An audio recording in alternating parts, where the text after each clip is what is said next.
Who would have thought this New Mexico Lobos team would be the real deal? First season for Jason Eck at the helm for the Lobos, and they're 2-1 on the season and pretty much shut out UCLA in the second half. 35-10 is your final score, New Mexico over UCLA. The Lobos from the get-go were trying to win this game. The first drive, they tried two big home run plays. Bankston gets hit in the helmet with the ball, or else it would have been a touchdown. After the first two drives for Lobos and then UCLA, 3 and out, Lobos, off the back of Scottre Humphrey, just grind their way into the end zone, go up 7-0, defensively solid. Nico couldn't get anything going in this game, forcing stops on UCLA. Lobos come right back around, again, utilizing Humphrey, but also finding their way in the passing game. Jack Lane drives them down. They get a passing touchdown. They're up 14-0 on the Bruins early in the second quarter. In the best drive of the night for Nico and the Bruins, they find a way to answer and score back. It's a 14-7 game, and from there, it's all Lobos. Lobos had a couple hiccups, mostly on the punt return. Fumble, give a turnover to UCLA, and they really don't take advantage of it. The story of the night was the Bruins offense going 3 and out, just couldn't get anything going. Great defensive performance for the Lobos, keeping their guys in front of them and really not giving up any big plays. In the second half, Scottre Humphrey would get banged up, and from there, Bankston and McKinney really came on strong and put on a great performance, proving that this is like a three-headed monster at the running back position for the Lobos. Huge props to number 58, Jamar Tassi. Did a heck of a job, lead block the rest of the night, making sure Bankston and McKinney really just drove it home. I think what UCLA's shown to be is a really undisciplined team. Too many penalties, false starts and roughing the passer calls, and just really not disciplined. And it shows why they're 0-3 to start the season. Don't take anything away from the Lobos. This is a great team. Eck and his coaching staff deserve huge props, and also the players. Limit turnovers, just limit mistakes, play sound football. Jack Lane probably doesn't get enough credit for what he's able to do. He manages the game well, limits mistakes, tries to keep the momentum going. Really great performance from Lane. 12 for 16, 152 yards, 2 touchdown scores. Of course, the running game was the highlight of this performance. Damon Bankston, 154 yards, a touchdown. DJ McKinney, 89 yards for a touchdown. And, Scottre Humphrey, who's doing terrific in the first half before getting banged up a little bit, 48 yards and a touchdown. He broke for a pretty good play. Defensively, they were pretty solid. They did not give up anything substantial to the Bruins.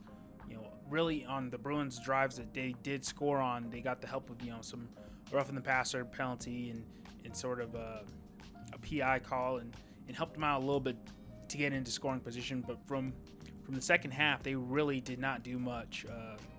They pressured Nico well. They ensured there was no yards after catch once they did complete one. The biggest non-conference road win for the Lobos in almost 2 decades. If you're a Lobo fan, you're excited. There's plenty of buzz. Not just only this win, but the season so far. They were competitive against Michigan on the road. They had a good win against Idaho State at home, and now another big victory, this time coming on the road to a Big Ten team. Despite them being 0-3 and not what they used to be, it's still just a big win for Lobo fans, and the buzz is here. Lobo fans all over, getting excited as they should be. For all the other Mountain West teams, they know what Lobo football has been for the past 2-3 decades. Not much success for them. So to start the season 2-1 and to look pretty solid so far and be competitive in all their games, huge props to Jason Eck and this new bunch of Lobo guys that I wasn't sure what they'd be able to do. And a lot of people in the conference were not expecting them to do much. They projected to finish dead last. Right now, they look to be one of the better teams in the Mountain West so far, and now they have a bye week coming up before getting ready for a huge matchup with New Mexico State. In-state rival at home. That's gonna be a huge game. I think they might be near a sellout for that game. Plenty of buzz around Albuquerque and this program, and it's well deserved. Just for Lobo fans to have some sort of success that they haven't seen in such a long time, and just optimism. Coming in, Jason Eck, they were excited, but they've sort of been there, done that. They're excited when, Bronco Mendenhall came over last year. They're excited when Danny Gonzalez took over the reins. They were excited when Bob Davie took over the reins, and none of those really panned out the way they hoped it would. To see this young bunch of, completely unknown players, mostly coming from the FCS ranks, to, thrive early on right now in the season, but just to show to be a competitive team and, really playing sound football despite the lack of, high-level recruits and all that. Just great job. Huge props to the Lobos thus far. Looking forward to their in-state rivalry game in 2 weeks' time. Take a bye week, rest up, come back in with the same energy, and continue on for hopefully more success the rest of the way. New Mexico over UCLA, 35-10 is your final score there.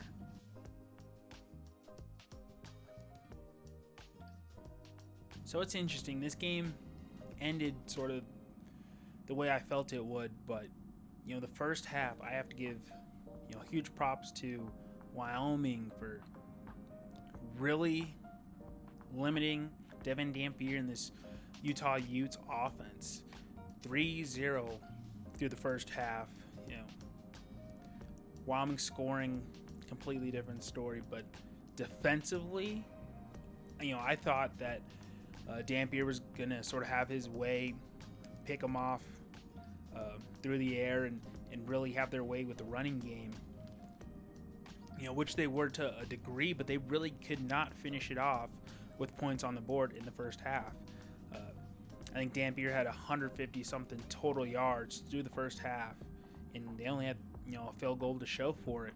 Evan Eller, Braden Wilson, Andrew Johnson, defensively just completely sound. They were able to put pressure on, the running game and not give up any big plays, especially for a Utes team that's been able to score at will, through the first 2 weeks of the season. The fact that they were able to match up, it gave themselves away a couple plays and allowed, a few first downs to continue the drive, but they would not allow any points to come across this board. Once they got into their side of the 30 or 40, they really tightened up, and really, I don't know if I wouldn't say the Utes were sleeping coming into this week 3 game against Wyoming, but they could not really get it figured out until the second half. Defensively, Wyoming, a very impressive performance despite the result. Second half, it was Utes finding the end zone, having their way. The second half, every drive was a scoring drive that resulted in a touchdown, really put this game away. The Cowboys just could not get anything going offensively. A couple of turnovers. The running game was not working to the best of their ability. But again, this is a top 20 team in Utah that's always been defensively sound under Kyle Whittingham.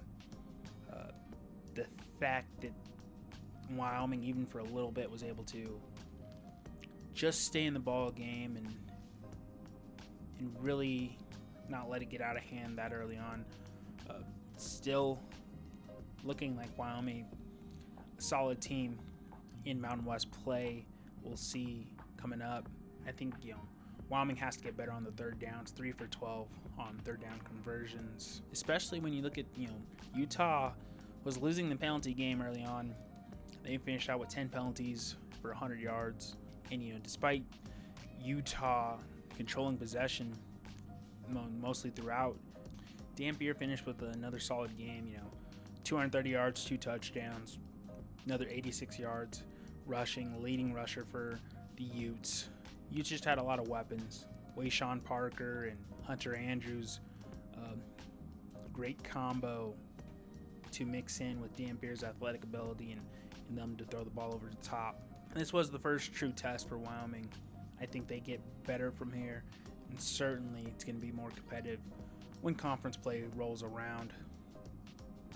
31-6 is your final score there, Utah over Wyoming.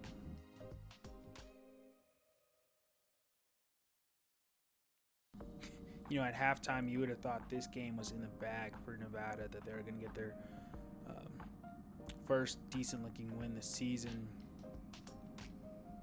That second half was brutal. This game, the way it started out, a huge pass from Chubba Purdy to score, a pair of field goals, and in the second quarter, they go up 13-0 at half. I believe Chubba Purdy got banged up a little bit.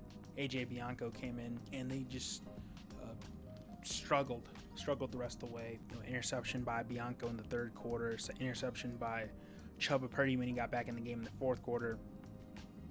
For Middle Tennessee, you would have thought this was going to be a brutal, ugly defeat for them. They didn't find the end zone to the fourth quarter. Huge comeback by Nicholas Furtado and this Blue Raiders team that did not let up and found themselves engineering a couple of good drives and scoring one in the last, within the last 2 minutes of the game. Missed opportunities by this Wolfpack squad. Brutal defeat. And the second time in 2 weeks, they won last week, but it did not look good.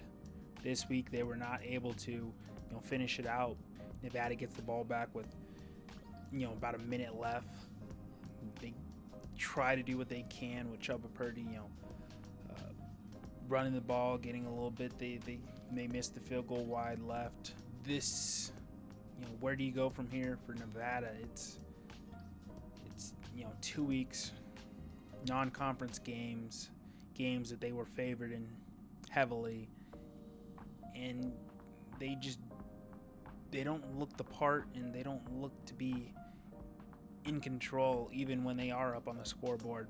They have, what's the bigger problem? Is it scoring? Is it the defense? I think they have an incredibly tough time finding the end zone, putting points on the board, and it seems to always be that they're going to be in a tightly contested game, and you might not favor them to finish it out. Just, mistakes, turnovers.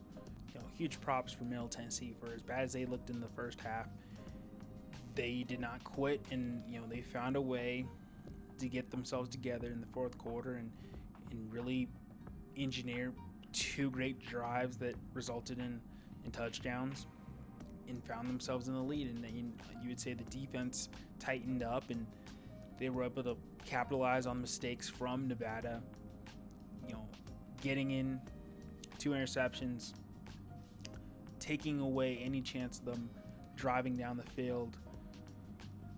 For the Wolfpack, where do you go from here? They got a tough road test next week at Western Kentucky, and I would imagine that the Wolfpack are going to be heavy underdogs. And how do they fare against a high-scoring team in Western Kentucky when the Wolfpack can't seem to get on the board whatsoever? Especially their second half play this season has just been abysmal. You would hope they get a good lead on a team, because it seems like they're going to give it right back in the third and fourth quarter and may not be able to finish it out. Plenty of improvement to be done for this Wolfpack team. It's going to be interesting to see where they go from here, because they have to find a way to get it together. 14-13, Middle Tennessee over Nevada is your final score there.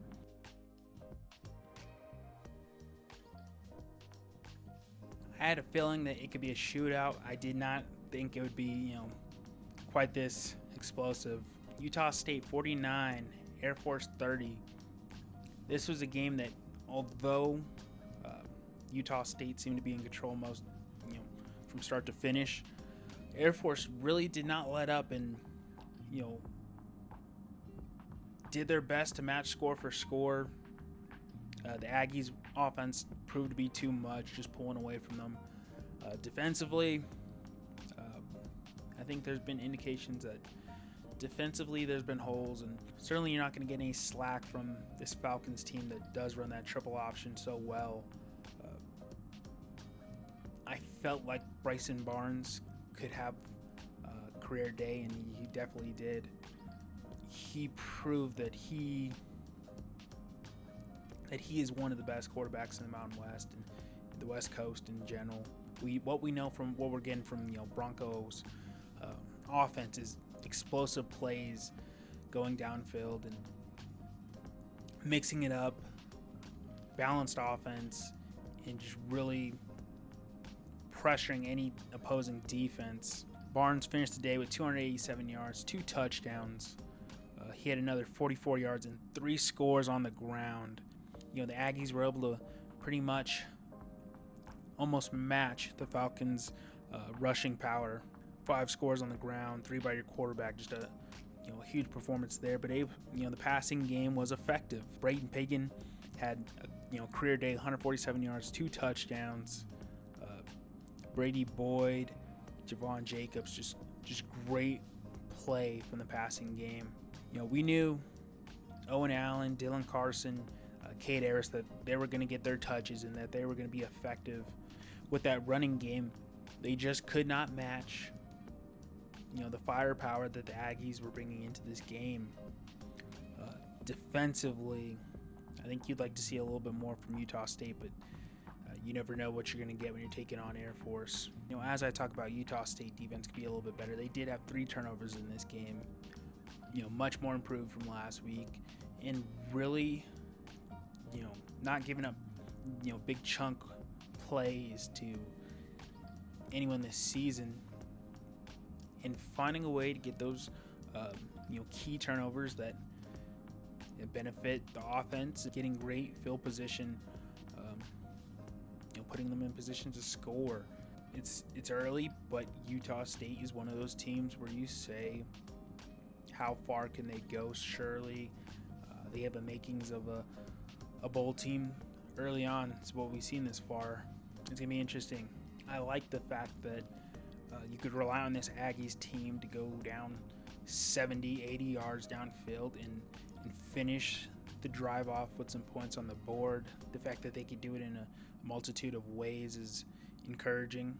This is the type of game that you like to see from 2 Mountain West teams early on in the season that potentially could both have great finishes. I like what Bronco and this Utah State team is doing so far in the season. Even in defeat against Texas A&M a week ago, they're a team that can put points on the board. I think they're defensively they will be better as the season progresses, but right now they look pretty solid. For a Mountain West that's still very much up for grabs, early on right now as they start conference play. I was impressed with what Bryson Barnes was able to do and what he's done so far this season. I do have a feature on him coming up this week. Very impressive for Utah State thus far this season.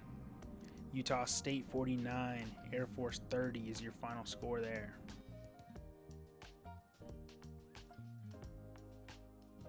This was the game that Fresno State needed. Just put confidence in the passing game and in E.J. Warner, and they sure enough did. 4 passing touchdowns for E.J. Warner, all in the first half as well. From start to finish, it was completely in the Bulldogs' control, and this was really about just figuring out what they had going, what they were trying to figure out early on in the season. And the running game was as strong as usual, but solidifying that passing game. E.J. Warner was 20 for 24, 240 yards, 4 touchdowns. No interceptions. He had an early night. Carson Conklin comes in the second half and continues the momentum. Bryson Donaldson, 90 yards and a touchdown. Elijah Gilliam, 53 yards and a touchdown. Rayshawn Luke, 31 yards and a touchdown. Anything that the Bulldogs wanted to do, they got done. As to be expected, you're playing a Southern team in the FCS, but just executing what you want to execute and what you hope to execute for the rest of the season against more competitive teams. Only one punt on the night for Fresno State. Good sign there. The Bulldogs would finish with 507 total yards. 8 touchdowns on the night for the Bulldogs. No field goals needed. Business as usual. And now it gets really interesting as they go on the road next week to take on Hawaii in what I believe will be a competitive matchup and the first test to see who amongst the Mountain West is one of those true dogs early on in this season. Great victory for Fresno State, 56-7 against Southern is your final score there.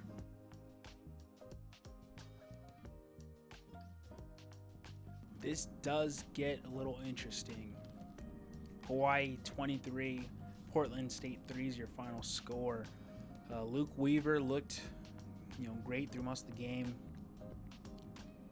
Now, going into Fresno State next week, this is a home game for Hawaii, but do you have a little bit of a QB controversy if Ali Hado is healthy and good to go? Do you switch over back to the starting quarterback, or do you keep it rolling with the hot hand and Luke Weaver thus far? Weaver found the end zone pretty early on through the first quarter and a half. 2 touchdowns, 240 yards. Landon Sims finished this game with 41 yards rushing. Luke Weaver had 30 yards himself running the ball. They did seem to stall out midway through the second quarter through the rest of the game, where they were kicking field goals the rest of the way. I think they wanted a more impressive score against Portland State, a team that's now 0-4. Considering those were all away games they've played thus far, but a good win for Hawaii. Coming off of Sam Houston last week, and before Fresno State next week. Hawaii looks solid. Their first big test besides Arizona will be Fresno State next week, and taking on explosive high-scoring team in Fresno State. Do you switch over if Michael Alihado is healthy? I don't know. I don't know if you do. Luke Weaver's looked pretty solid the past couple of weeks. It looks like their offense has maintained and really found a way to keep the ball going downfield and getting in the end zone. I think they have a decent balanced attack with the running game with Sims and passing the ball.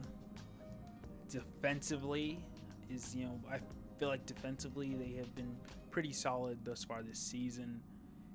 The first road test will come against Fresno State, a team that can really run the ball and appears to have found a passing game. I think Luke Weaver has just played so well that I don't know if you switch over at this point in time. This Rainbow Warriors defense ensured that Portland State did not get anything done. They were punts and turnover on downs. They did have an interception early on, but Portland State could not get anything going in this game as to be expected. Hawaii looked great again. Great look from a quarterback that's finding his way now with his second full start. It's gonna be interesting to see who gets the go ahead next week, but I would prefer they leave it with Weaver and see what they can do, taking on a great team in the Bulldogs. 23-3 is your final score. Hawaii over Portland State.